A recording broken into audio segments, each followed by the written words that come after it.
And a warm welcome to the program. I'm Melinda Akinlami. Our focus is on the North Central today, and we begin with politics. The Minister of the Federal Capital Territory, Mr. Nyesom Wike, says the ongoing party coalition should stop using Nigerians for their personal affairs. He stated this during his monthly media parley at his official residence in the nation's capital. According to him, the recent alignment ahead of the 2027 election between some political figures and the African Democratic Party, ADC, is not in the interest of Nigerians. So the issue of faction or no faction, it does not arise. Now, when these people now saw that they cannot take over the party, the issue of coalition came. And then the message you sent to Nigerians, because Nigerians are angry. Nigerians have been angry with them. This is their own private, personal thing that you could not contend with. It's a power struggle that somebody has maneuvered you. You go and say, Nigerians are angry. Say that you have been defeated in that place. Don't push it to Nigerians. Let's take the issue of Nigeria very serious. Let us know the problem and focus on that and tackle the challenges. I have said here, if I've seen people who have not been in power, who are supposed to make this angry Nigerians not to be angry, and they are saying that Nigerians are angry, the likelihood that you may listen to them. But how can you listen to somebody who has been in power, who has refused to make these Nigerians angry to be happy? It's not the one coming to say Nigerians are angry. If today I'm no longer in office, and then you hear me say, Nigerians are angry, you should ask me, Nigerians are angry. When you were in office, what happened?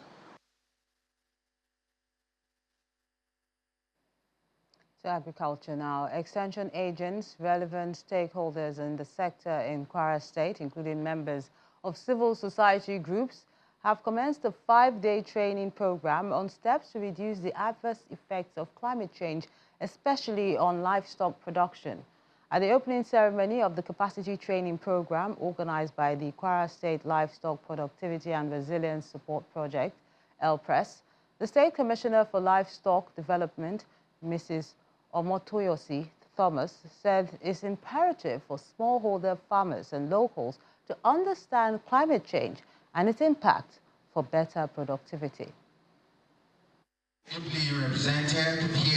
The Quir State government is pushing ahead with plans to revolutionize its farming and livestock production with recent procurements and installation of automated weather forecast stations across the 3 senatorial districts, with plans to have 1 station in each of the 16 local government areas.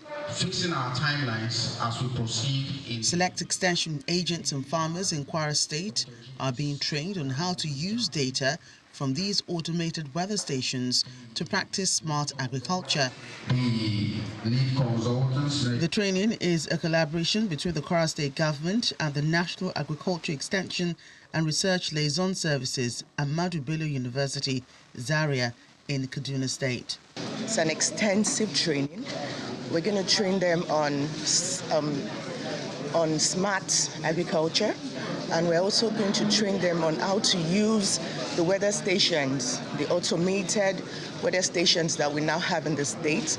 We currently have 3, 1 in each senatorial district, and the weather stations will give us helpful information, early warnings that can help us with our feed production, as well as proper animal husbandry. The weather stations, which are being managed by NIMET and Michigan State University, beep data every 2 minutes to a larger communication area which can be accessed anywhere. It can be accessed anywhere in the world if you have the login for it. So we're training our officers in the state on how to make use of the data, different parameters, as an early warning system or tool to prevent crisis in terms of climate, to improve productivity of livestock and of crop production in the state. That's the main purpose, but the officers will understand how to use all these data that are being beeped regularly. Farmers are also being put through the process of interpreting early warning signs of severe weather as well as other climate change red flags. The training is focused on climate change, livestock production, and early warning system.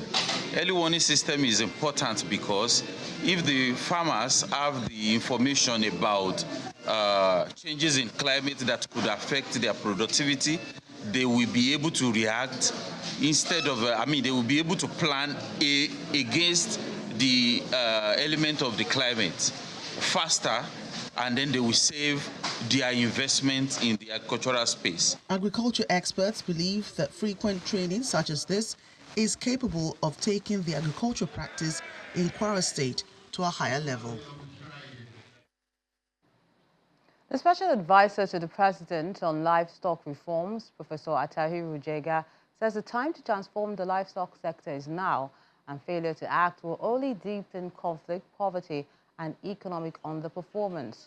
He stated this while delivering a distinguished personality lecture at the University of Ilorin with the theme, Transforming Nigeria's Livestock Sector for Peace, Productivity, and Prosperity.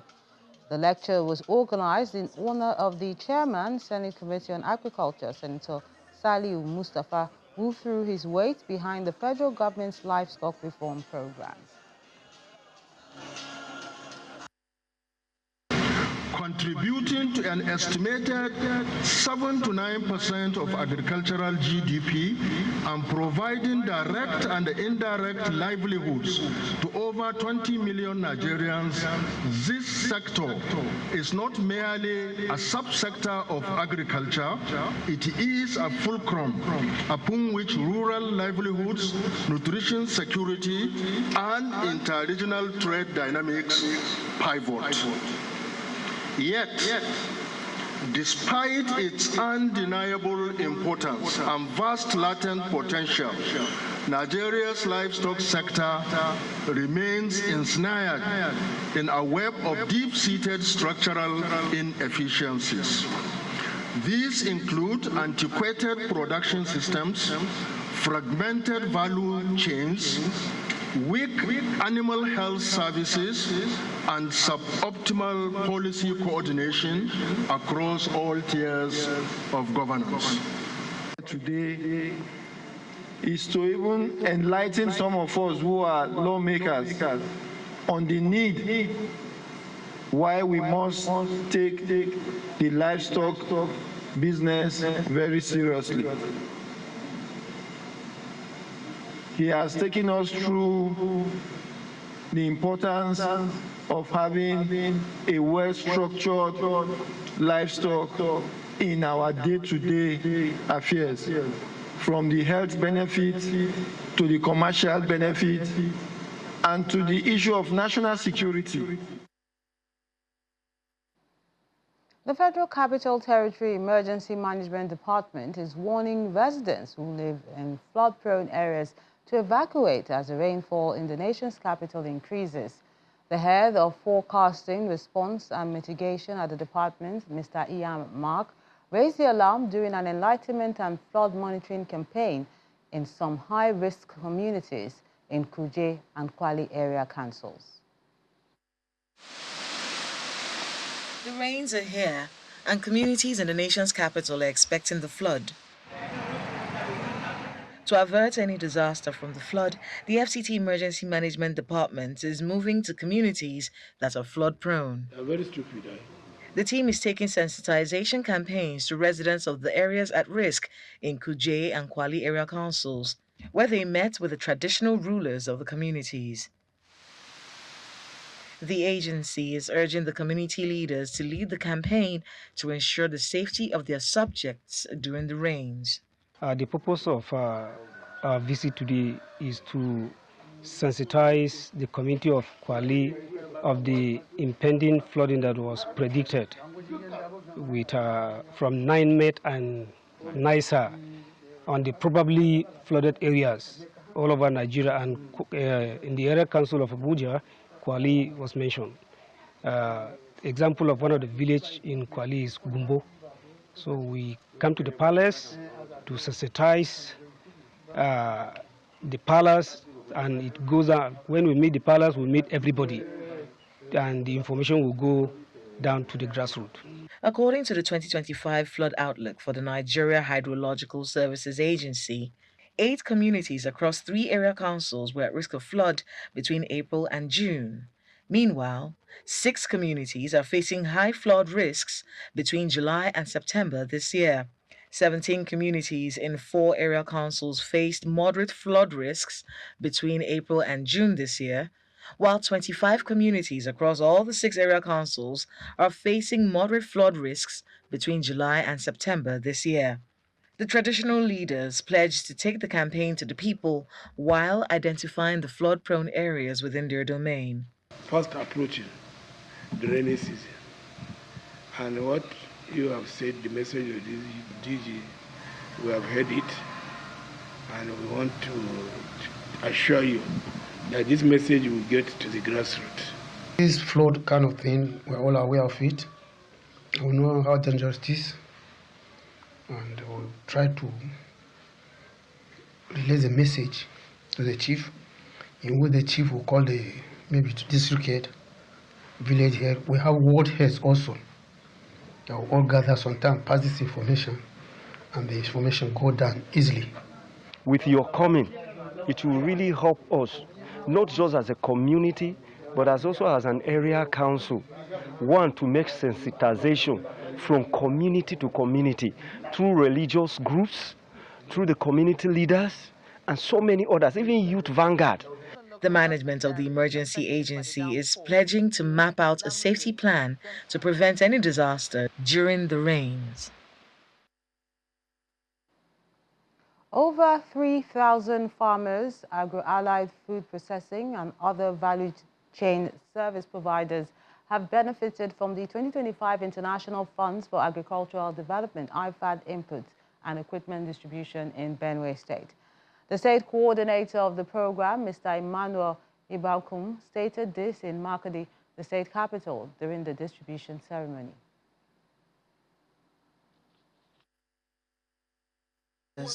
Food and agro-allied processors and transport logistic handlers in the Benue agricultural sector gather for the 2025 input and equipment distribution by the International Fund for Agricultural Development. The items include rice seedlings, maize, fertilizers, herbicides and equipment like destoners, mixers and gas cylinders for nutritionists, and open van tricycles for transport logistics. I thank the Benue State government. The International Fund for Agricultural Development is hoping that states and federal authorities are able to deal with security challenges to enable farmers utilize the inputs and equipment. Just like the SPC said, if the state had not been paying its counterpart fund, it wouldn't have been possible for the state management or a unit to achieve whatever they have achieved.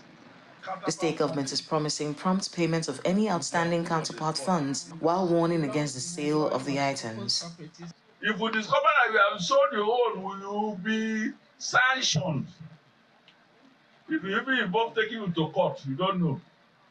If you take a catapult or what we call it, we expect to see, when I come on visit, I will ask you, where is it? I want to assure you that Benue State, with Governor Lia on seat, we continue to play the dominant role as the food basket of the nation. One after the other, the items are presented to the farmers.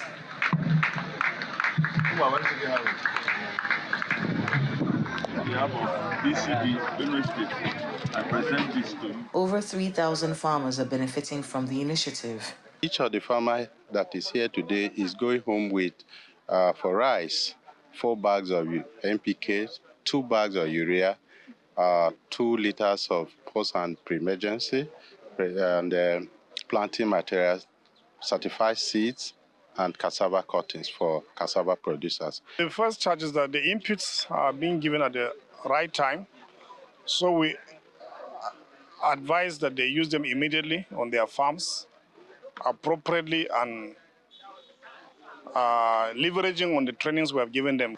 IFAD is hoping that this effort will contribute to SDG 1 on poverty eradication, SDG 2 on zero hunger, and SDG 8 on decent work and economic growth.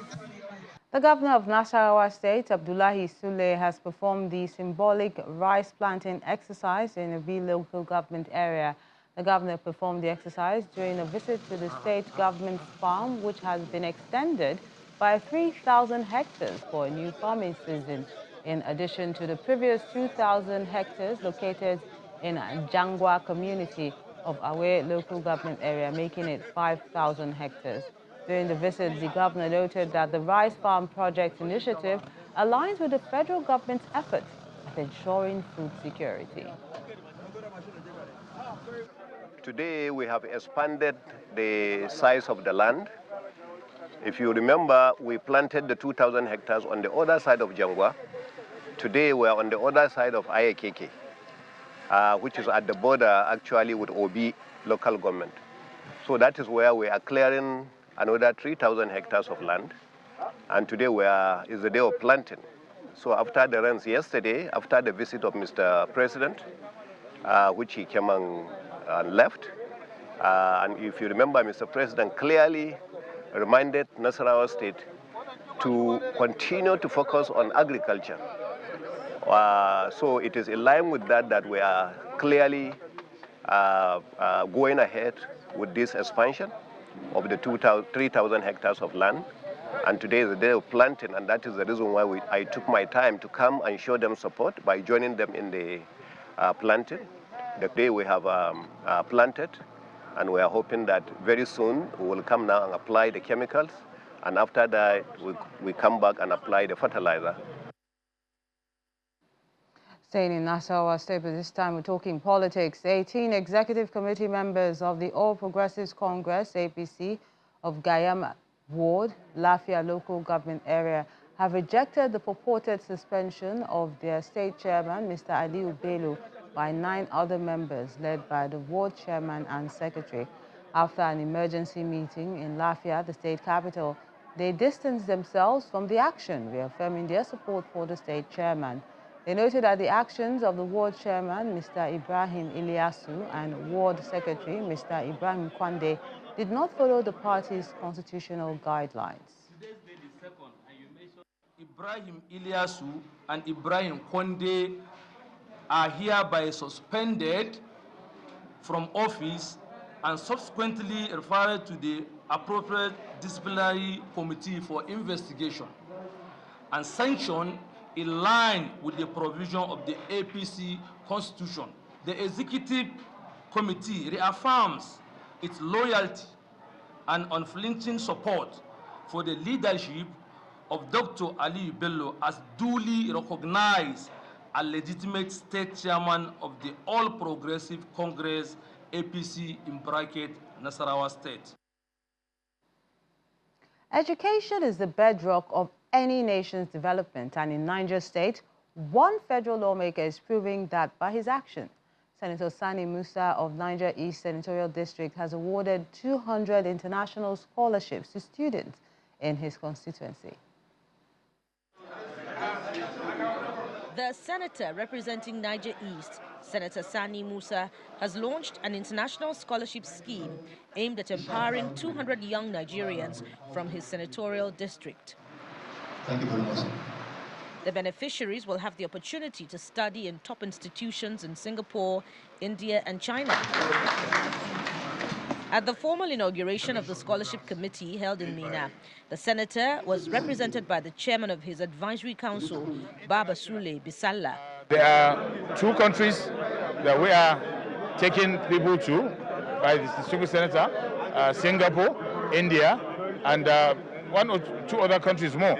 But so we have to set up a committee of seasoned professors, you have seen them, former vice chancellors, former this, former that, in the professional level, to come up together to follow a terms of reference that the advisory council today gave of the distinguished senator, to see that they have captured the nooks and crannies of the 9 local governments to see if it's going to be every ward, if it's going to be the local government, but they have the target to do that. The scholarship committee is made up of experienced academics, including professors and PhD holders from top Nigerian universities. Chairman of the committee, Ibrahim Balarabi, says the selection will be strictly based on merit and will cover all 9 local government areas in the district. I want to use this opportunity to communicate to distinguished members of this constituent, that is Niger East Zone, which comprises of 9 local governments, that this committee will be fair in its dealings. We will have fair representation from each of the wards as stipulated in our mandate. And we'll be thorough in our screening process. This is an opportunity for the less privileged who are qualified to have a space in the International Scholarships Program. The application portal is expected to open in the coming weeks, with the screening process ensuring that only qualified and deserving candidates can benefit. The initiative is part of Senator Sani Musa's broader effort to empower the next generation through education and global exposure. The Plateau State House of Assembly has elected Nalong Daniel as Speaker following the resignation of Gabriel Dewang at plenary recently. The member representing Mikang State constituency was nominated by 2 of his colleagues during plenary. The Plateau State House of Assembly held an emergency sitting following the resignation of Speaker Gabriel Dewang. During the session, Deputy Speaker Ajang Azi presided as Nalong Daniel was nominated, elected and immediately sworn in as the new Speaker.